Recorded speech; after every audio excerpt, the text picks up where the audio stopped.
Restituição e isenção do imposto de renda aos aposentados com doença grave. Algumas pessoas conseguem restituição do imposto de renda por motivo de doença grave, outras não. Apesar de ser um direito do contribuinte, essa opção não ocorre automaticamente. Felizmente, podemos ajudá-los quanto à isenção e à restituição do imposto de renda retido na fonte ao longo de sua aposentadoria e, de modo prático, direto, descomplicado e à distância online, principalmente nos cálculos no valor a restituir e toda a burocracia. Não perca tempo tentando compreender os cálculos judiciais, consulte peritos experts e tenha certeza do sucesso.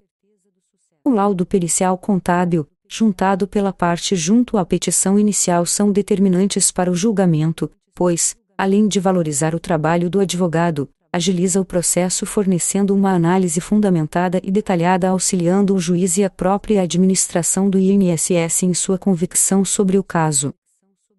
Bevilacqua a perícia judicial. Ficar a sua doença na lista. Restituição e isenção do imposto de renda aos aposentados com doença grave.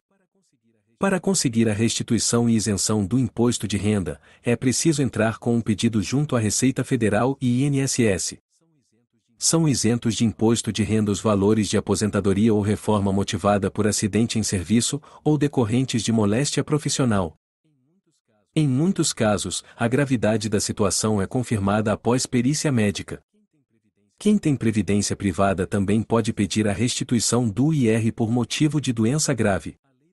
A lei determina que pacientes com alguma doença grave têm direito à isenção do imposto de renda retido na fonte. Esse benefício vale para os valores de aposentadoria, pensão ou reforma, no caso de militar afastado. Por dificuldade ou falta de conhecimento, as pessoas não fazem o pedido da restituição e isenção dos valores retidos na fonte ao longo dos anos. Veja anexo à lista de doenças passíveis de isenção, anexa à mídia. Em muitos casos o pedido de isenção é negado pelo INSS. Como exemplo, a lei cita a alienação mental ou mais não especificamente a esquizofrenia, e alguns peritos do INSS levam o texto da lei ao pé da letra. Exemplo controvertido é a cirurgia de troca de válvula mitral, pode ser classificada como cardiopatia grave, tudo depende do laudo médico. Algumas enfermidades ainda estão em discussão quanto à possibilidade de serem enquadradas na lei ou não. Por exemplo, a artrite reumatoide. Para esses casos em que há indefinição sobre o enquadramento, não é possível conseguir o benefício. Havendo dúvida se a doença encaixa no pedido ou não, fale com seu médico.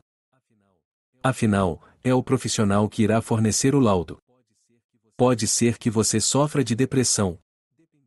Dependendo do grau, ela pode ser enquadrada como alienação mental, que está prevista na lei. No entanto, apenas o laudo médico poderá comprovar isso.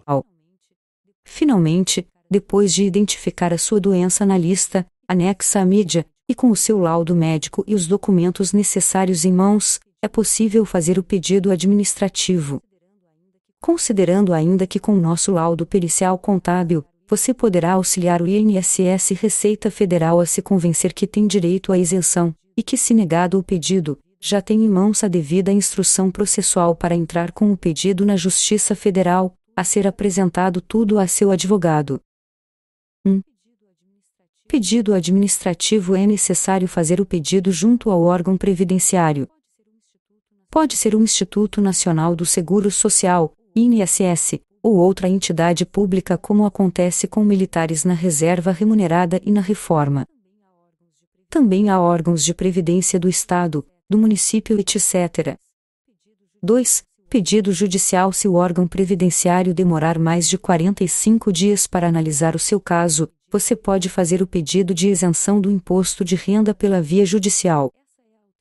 Essa é a alternativa quando a pessoa atende aos requisitos para receber o benefício, mas seu pedido é negado. O processo judicial dura de 1 a 2 anos.